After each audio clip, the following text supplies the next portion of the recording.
नमस्कार, आप देख रहे हैं नेशन 24 न्यूज और मैं हूं मंतशा आपके साथ। तो अब वक्त है बुलेटिन का। शुरुआत करते हैं लाल कुआं से। लाल कुआं के तराई पूर्वी डोली रेंज के जंगलों को आग से बचाने के लिए लाल कुआं स्थित डोली रेंज कार्यालय में सब मास्टर कंट्रोल रूम को स्थापित किया गया है, जिसमें आग लगने पर त्वरित कार्रवाई अमल में लाई जाएगी। साथ ही वन क्षेत्र में आग लगने की घटना से लेकर आग बुझाने तक की जानकारी मिल सकेगी। वहीं कंट्रोल रूम में 24 घंटे वनकर्मी तैनात की गई है, जो पल पल की रिपोर्ट उच्च अधिकारियों को भेजते रहेंगे। इस मौके पर डॉली रेंज के वन क्षेत्राधिकारी अनिल जोशी ने कहा कि डॉली रेंज के जंगलों को आग से बचाने के लिए वन विभाग सतर्क है, जिसको लेकर हर बीट में वन दरोगा अपनी नजर बनाए हुए हैं। वनों को आग से बचाने के लिए वन विभाग ने हर रेंज में कंट्रोल रूम बनाए हैं तथा कंट्रोल के हर वन कर्मी को नंबर दिए गए हैं, जो उन नंबरों पर आग लगने से लेकर आग से हुए नुकसान तक की पूरी जानकारी वनकर्मी कंट्रोल रूम को देगी। वनाग्नि से बचने के लिए वन क्षेत्र डॉली के अंतर्गत हमारे द्वारा समस्त फायर लाइन पूर्व में ही काट दी गई हैं। कंट्रोल बर्निंग का कार्य किया जा चुका है और जहाँ जहाँ कहीं कहीं फायर ड्रिल के कार्य जंगल में जहाँ भी आग लगने की संभावना है, तो जो हमारे द्वारा तैनात वाचर तैनात किए गए हैं समस्त वन क्षेत्र में, उनके द्वारा फायर ड्रिल का कार्य किया जा रहा है। तो पूरी वन विभाग की टीम मुस्तैद है फायर से अग्नि के विरुद्ध। अल्मोड़ा जिले के विकासखंड सल्ट के राजकीय इंटर कॉलेज झंझगांव सल्ट के बुधवार को प्रवेशोत्सव बड़ी धूमधाम से व हर्षोल्लास के साथ अभिभावकों शिक्षकों की मौजूदगी में मनाया गया। प्रवेशोत्सव कार्यक्रम में शिक्षकों ने नए सत्र में प्रवेश लेने वाले छात्र छात्रों के अभिभावकों का माल्यार्पण कर स्वागत किया। छात्रों ने सरस्वती वंदना कर स्वागत गीत गाया। विद्यालय में सरकार द्वारा चलाई जा रही योजनाओं का अभिभावकों व बच्चों को जानकारी दी। प्रवेशोत्सव में आज भोजन माताओं द्वारा कई पकवान बनाए गए। जलगांव में प्रवेशोत्सव हर्षोल्लास के साथ मनाया जा रहा है। सुबह हमने गांव-गांव रैलियाँ वगैरह निकाली। उसके बाद आज हम विद्यालय स्तर पर अभिभावकों, स्थानीय अभिभावकों को बुला के और जो नेता लोग हैं, जो स्थानीय प्रतिनिधि हैं, जो जनसेवक हैं, उन सबको बुला के अपने पूरे स्टाफ के सहयोग के साथ, ठीक, पूरी तत्परता के साथ आज हम प्रवेश उत्सव मना रहे हैं। जो नए बच्चे आए हैं, जिन्होंने नए प्रवेश लिया है, उनको हम सम्मान।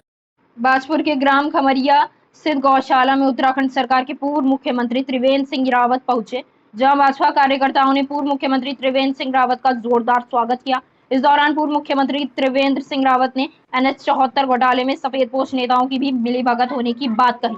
बता दें कि उत्तराखंड सरकार के पूर्व मुख्यमंत्री त्रिवेंद्र सिंह यादव बाजपुर के ग्राम खमरिया स्थित गौशाला में पहुंचे, जहां भाजपा प्रदेश प्रवक्ता राजेश कुमार के नेतृत्व में पार्टी कार्यकर्ताओं ने त्रिवेंद्र सिंह रावत का पुष्प गुच्छ भेंट कर जोरदार स्वागत किया। इस दौरान उन्होंने गौशाला का भ्रमण किया और गौवंशीय पशुओं को गुड़ भी खिलाया। देखिए, बड़ी सिंपल सी थ्योरी है कि हमको अपने आय के साधन बढ़ाने होंगे। हमारे जो तराई के जो ज़िले हैं, अगर हम यहाँ पर कैपिटा इनकम देखें तो उसकी तुलना बागेश्वर से करें, पिथौरागढ़ से करें या चमोली उत्तरकाशी से करें तो बहुत बड़ा अंतर हमको नज़र आएगा। दिनेशपुर के निकटवर्ती गांव मिदनापुर में आज सरकारी स्कूलों में हर वर्ष होने वाले प्रवेश उत्सव कार्यक्रम में बच्चों ने कई कार्यक्रमों का आयोजन किया। इस मौके पर धर्म सिंह रावत, प्राचार्य डायच उधम सिंह नगर ने बताया कि राजकीय उच्च माध्यमिक विद्यालय मिदनापुर में आज प्रवेश उत्सव कार्यक्रम किया गया है, जिसमें बच्चों ने सांस्कृतिक कार्यक्रम दिखाए हैं और नए बच्चों को गिफ्ट देकर सम्मानित किया गया है। स्कूल के प्रधानाचार्य विशेष रूप से काम कर रहे हैं। आज उन्हें प्रयास है, यहाँ पर छात्र संख्या बढ़ी है और यहाँ पर स्मार्ट क्लासेस हो रही हैं, जिसमें यहाँ निदेशालय द्वारा 1 अप्रैल से प्रवेश को एक अभियान के रूप में संचालित किया जा रहा है, जिसमें हमारे जो टीचर्स थे वो क्षेत्र में जा कर के जो प्रवेश के लिए योग्य बच्चे हैं उनका जो है एक अभियान के रूप में विद्यालयों में प्रवेश करा रहे हैं। आज जो है सरकार द्वारा सभी सुविधाएं हमारे विद्यालयों में उपलब्ध कराई जा रही हैं, चाहे वो स्मार्ट क्लासेस के थ्रू शिक्षण कार्य हो, जैसा आप यहाँ पे देखिए कंप्यूटर लैब्स हैं, लाइब्रेरी की सुविधा है, हमारे ट्रेन टीचर्स हैं जो पूरी तरह दक्ष हैं हमारे बच्चों को शिक्षित करने के लिए, अच्छा भौतिक संसाधन हमारे स्कूलों में दिया गया है, यहाँ पर अच्छे फर्नीचर उपलब्ध कराए गए हैं। तो जो बेसिक आवश्यकता होती है, जो आधारभूत संरचना की आवश्यकता होती है, वो सभी इन स्कूलों में उपलब्ध कराई जा रही है। और रही बात क्वालिटी ऑफ एजुकेशन यानी गुणवत्ता पर, आपके विद्यालय में क्या कहना चाहेंगे अभिभावकों के लिए, बच्चों के लिए? ये गवर्नमेंट की व्यवस्था है प्रवेशोत्सव के लिए, क्योंकि हमारे सरकारी स्कूलों में पहले बच्चे बहुत कम आते थे, सभी गार्जियन प्राइवेट स्कूल में अपने बच्चों को डालते थे, लेकिन गवर्नमेंट ने इतनी अच्छी व्यवस्था कर दी है, किताब, खाना पीना, ड्रेस, जूता, बैग सब कुछ देने लगी और पढ़ाई का माहौल को अच्छा करा दिया है। तो हम लोगों ने भी काफ़ी मेहनत करके बच्चों को मिल करके, गार्जियनों को मिल करके यहाँ स्कूल में प्रवेश दिया है और पर ईयर हमारे स्कूल में हर साल बच्चे बढ़े जा रहे हैं और टीचर भी संख्या कितनी है? वर्तमान में इस समय 161 बच्चे हैं, 161 162 छात्र संख्या इस समय है और 49 इस साल हमने एडमिशन किया है बच्चों को। भगवानपुर थाना क्षेत्र के डाडा जलालपुर गांव में हनुमान जन्मोत्सव शोभा यात्रा में पथराव की घटना के बाद पुलिस खास सतर्कता बरत रही है। इसी क्रम में पुलिस प्रशासन ने कोतवाली ज्वालापुर क्षेत्र के मिश्रित आबादी वाले क्षेत्र में न केवल फ्लैग मार्च निकाला बल्कि पूरे इलाके पर ड्रोन कैमरे से भी नजर रखी जा रही है। एसएसपी योगेंद्र सिंह रावत ने बताया कि हरिद्वार शहर के किसी भी थाना क्षेत्र में किसी को माहौल बिगाड़ने की अनुमति किसी सूरत में नहीं दी जाएगी। उन्होंने उपद्रवियों पर सख्त कार्रवाई की। भगवानपुर थाना क्षेत्र के डाडा जलालपुर गांव में हनुमान जन्मोत्सव शोभा यात्रा में पथराव की घटना के बाद पुलिस सख्ती बरत रही है। जैसा कि आप जानते हैं 2 दिन पहले एक शोभा यात्रा में विवाद को लेकर थोड़ा सांप्रदायिक माहौल थोड़ा ख़राब हो गया था और ऐसे में कुछ असामाजिक तत्व इसका लाभ लेकर माहौल को और ख़राब करने का प्रयास कर सकते हैं। तो इस दृष्टिकोण से आम जनता या आम जनमानस में शासन, प्रशासन और पुलिस के प्रति विश्वास पैदा करने के लिए और ऐसे असामाजिक तत्वों को चिन्हित करने के लिए ये फ्लैग मार्च जगह जगह निकाला जा रहा है और पुलिस की हर जगह गश्त और मूवमेंट मौजूद है।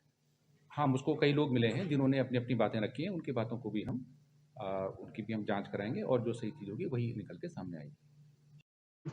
निजी स्कूलों का नया सत्र प्रारंभ होते ही कॉपी और किताबों की कमीशन का भी शुरू हो गया। दरअसल निजी स्कूलों ने सब शैक्षणिक सामग्री के लिए एक एक दुकानें निर्धारित कर दी हैं, जिससे शैक्षणिक सामग्री खरीदने के लिए दुकानों से अभिभावक की लंबी लंबी लाइन लगाकर लूट रहे हैं। स्कूलों में शिक्षा का नया सत्र शुरू हो चुका है। निजी स्कूलों की ओर से कॉपी किताबों से लेकर ड्रेस बैग के लिए गिनी चुनी दुकानें तय कर दी है, जिससे अभिभावकों से दुकानदार मनमाने दाम वसूल रहे हैं। गिनती की दुकान होने से अभिभावकों को पाठ्यक्रम समेत अन्य शिक्षक सामग्री खरीदने के लिए पसीना अलग से बहाना पड़ रहा है। भीड़ को नियंत्रित करने के लिए दुकानदारों को कर्मचारियों को लगाना पड़ रहा है। खास बात यह है कि ड्रेस सर्दी की हो या गर्मी की हो, दुकान वाले के पास दाम पूछने पर जवाब भी रेट फिक्स है, कोई मोलभाव नहीं होता। है शासकीय और जो सहायता प्राप्त शासकीय स्कूल हैं, जो अशासकीय स्कूल हैं, उनके लिए राज्य सरकार पुस्तकें प्रोवाइड कर रही है और पुस्तकें लगभग जैसे जनपद हरिद्वार के अंदर 90% पुस्तकें संकुल और स्कूल स्तर तक पहुंच भी गई हैं। जो निजी विद्यालय हैं, निजी स्कूलों के लिए ऐसा कोई प्रावधान नहीं है, इसलिए उनको जो बुक सेलर्स हैं तमाम बाज़ारों में वो उपलब्ध करा रहे हैं। उसके बारे में 2 किस्म की शिकायतें आई हैं। एक तो ये आई है कि बुक सेलर्स कह रहे हैं कि आप उसके साथ में अभ्यास पुस्तिकाएँ भी खरीदेंगे तो आपको किताबें प्रोवाइड की जाएंगी, और दूसरा मूल्य के संबंध में हरिद्वार के सिडकुल, बहादुराबाद और अन्य जगहों पर सर्विस लेन को छोड़कर सड़कों पर बेतरतीब खड़े वाहनों के कारण सिडकुल बहादुराबाद 4 लेन में जमा की स्थिति बनी हुई है, जबकि सिडकुल और बहादुराबाद में सरकारी एवं अर्ध सरकारी पार्किंग है। बावजूद इसके ट्रक चालक अपने कमर्शियल वाहनों को सड़क पर ही खड़ा करते हैं। शाम और रात के समय सिडकुल बहादुराबाद रोड पर ट्रक संचालक अपने ट्रक व ट्रॉली मुख्य सड़क पर खड़े कर देते हैं। इससे आवाजाही करने वालों को दिक्कत का सामना करना पड़ रहा है। जो यातायात संचालन में सबसे प्रमुख मुद्दा जो है ये पार्किंग का रहता है और जनरली हम लोगों ने अलग अलग क्षेत्र के हिसाब से इनके अलग अलग प्लान्स पार्किंग के तैयार किए हैं। मेन जो वीकेंड पे पार्किंग का प्रेशर है उसको मैनेज करने के लिए हम लोगों ने कुछ नई पार्किंग आइडेंटिफाई की हैं, कुछ हमने जो पुरानी पार्किंग है उसमें स्पेस बढ़ाया है, और साथ ही जो लोकल स्थानीय बाज़ारों में जो पार्किंग की समस्या है उसमें हमने थोड़ा वाइट लाइन का कॉन्सेप्ट लेकर के और आसपास ही छोटे छोटे एरियाज़ चिन्हित करके उसमें हम लोग पार्किंग की व्यवस्था बना। पुलिस कार्यालय रोशनाबाद में एसएसपी हरिद्वार डॉक्टर योगेंद्र सिंह रावत ने फ्लैग मार्च को लेकर विस्तृत जानकारी देते हुए बताया कि भगवानपुर में हनुमान जयंती के दिन हुए प्रकरण के चलते आम जनता में भय उत्पन्न है, जिसको देखते हुए फ्लैग मार्च निकाला गया है। उन्होंने कहा कि असामाजिक तत्व और भय उत्पन्न कर सकते हैं, उसी को देखते हुए फ्लैग मार्च को निकालने का मुख्य उद्देश्य आम जनता में हादसे के बाद उत्पन्न हुए भय को कम करना है। जैसा कि आप जानते हैं 2 दिन पहले एक शोभा यात्रा में विवाद को लेकर थोड़ा सांप्रदायिक माहौल थोड़ा ख़राब हो गया था और ऐसे में कुछ असामाजिक तत्व इसका लाभ लेकर माहौल को और ख़राब करने का प्रयास कर सकते हैं। तो इस दृष्टिकोण से आम जनता या आम जनमानस में शासन प्रशासन और पुलिस के प्रति विश्वास पैदा करने के लिए और ऐसे असामाजिक तत्वों को चिन्हित करने के लिए ये फ्लैग मार्च जगह जगह निकाला जा रहा है और पुलिस की हर जगह गश्त और मूवमेंट मौजूद है। हाँ, मुझको कई ट्रैफिक जाम की समस्या से अब निजात मिल सकेगी। लंबे समय से खराब खड़ी ट्रैफिक लाइटों को सुधारने और चौराहों पर नई ट्रैफिक लाइटें लगवाने की प्रशासन ने अब सुध ले ली है। हरिद्वार के आर्य नगर चौक पर डीएम विनय शंकर पांडे और एसएसपी योगेंद्र सिंह रावत ने 5 नई ट्रैफिक लाइट्स का उद्घाटन किया। डीएम ने कहा कि आने वाले 1 महीने में हरिद्वार शहर के 28 स्थानों पर ट्रैफिक लाइट्स लगाई जाएंगी और मैनुअली लोगों को इसको रेगुलराइज करने में काफ़ी दिक्कत होती है, कंट्रोल करना ट्रैफिक का मुश्किल होता है। इसी को ध्यान में रखकर एक कमेटी कॉमन बनाई गई और 28 स्थान चिन्हित किए गए हैं जहां 28 ट्रैफिक लाइटें लगनी है, जिसमें ऑलमोस्ट हमारा पूरा लक्सर में गर्मी ने अभी से लोगों को बेहाल करना शुरू कर दिया है। दिन भर में गर्मी से बचने के लिए लोग हर तरह के हथकंडे अपना रहे हैं, लेकिन बढ़ती गर्मी का असर दिखाई देने लगा है। लक्सर में अभी तक हुई गर्मी का आज सबसे गर्म दिन रहा। तापमान की यदि बात करें तो 40 डिग्री सेल्सियस दर्ज हुआ। आज दिन भर यानी बुधवार के दिन लोग गर्मी से बचने के लिए कहीं छाता तो कहीं गन्ने का जूस पीते दिखाई दे रहे हैं। कई लोग तो घरों से बाहर निकलने से भी परहेज कर रहे हैं।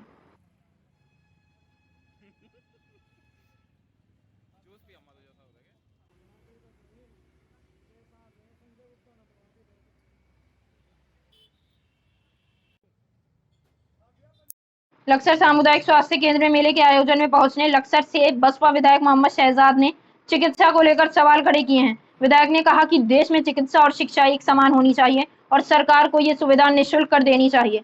इस मसले पर उन्होंने कहा यदि विधानसभा में सत्र लंबा चला तो वह विधानसभा में चिकित्सा और शिक्षा को लेकर प्रश्न जरूर उठाएंगे। सभा की थीम कुछ अलग ही होनी चाहिए। जो देहात की भाषा है वो अलग थलग नहीं पड़नी चाहिए। जनता से ही मैं विधायक बनाऊं और जनता के लिए ही मैं पैदा हुआ हूं, ये कहना चाहता हूं। स्वास्थ्य के लिए पूरा जोर लगाया जाता है। मैं तो कह रहा हूं चिकित्सा और शिक्षा भारत में एक समान होनी चाहिए और मैं इस पर जरूर मौका मिलेगा, सत्र अगर लंबा चला तो सदन में भी इस पर चर्चा एक बार कराएंगे। सभी लोग चर्चा कराएं कि जितनी उल जलूल योजनाएं चल रही हैं उन सब बहुत ज़्यादा मकसद हल नहीं हो रहा। अगर मकसद हल करना है, अगर हमें भारत को महान भारत बनाना है तो हम चिकित्सा और शिक्षा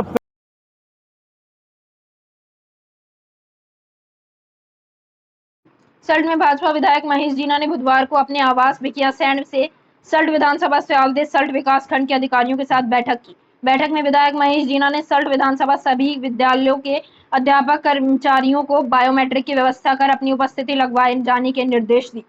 विधायक महेश जीना ने मुख्य शिक्षा अधिकारी अल्मोड़ा को सल्ट विधानसभा के सभी विद्यालयों में बायोमेट्रिक व्यवस्था को लागू करने के कड़े निर्देश दिए। खंड विकास अधिकारी एवं खाद्य पूर्ति निरीक्षकों को गलत बीपीएल अंत्योदय राशन कार्ड धारक है उन्हें बदलकर अन्य जरूरतमंदों को देने और हर राशन डीलर राशन मिल जाने तथा राशन को देरी से बांटने पर सख्त कार्रवाई करने के निर्देश जारी किए।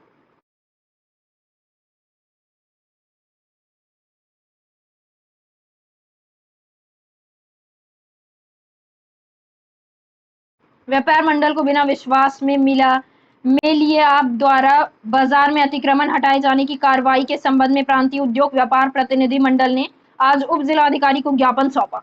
ज्ञापन में कहा गया कि साप्ताहिक बंदी के दिन व्यापार मंडल को बिना अवगत कराए अतिक्रमण हटाए जाने की कार्रवाई से समस्त व्यापारियों में रोष व्याप्त है तथा भय का माहौल बना हुआ है तथा अतिक्रमण हटाए जाने से खोखा ढेला फड़ वाले बेरोजगार हो गए हैं। उन्हें व्यवसाय को चलाने के लिए निश्चित जगह दिलाई जाए। हमारे क्षेत्र में जो हमारा साप्ताहिक बंदी का दिन था मंगलवार का, उस दिन औचक कार्यवाही की गई है अतिक्रमण हटाने की माननीय एसडीएम महोदय जी के द्वारा, जिसकी हमारा व्यापार मंडल कड़ी निंदा करता है। बिना विश्वास में लिए, बिना भरोसे में लिए, बिना बैठक किए हमारे को बिना बताए हुए जो कार्रवाई की गई है, हम इसकी भरपूर निंदा करते हैं और हम चाहते हैं कि इस चीज़ की कभी भी पुनरावृत्ति ना हो। कोई भी अगर कार्य नगर में किया जा रहा है तो उसकी व्यापार मंडल को जानकारी होना सुनिश्चित कराई जाए और भरोसे में हमें विश्वास मिले। फिलहाल इस बुलेटिन में मेरे साथ इतना ही। नमस्कार। इस रोड को 3 बार मंजूर कराया हूँ मैं और बोली आधा दूर तक 1 किलोमीटर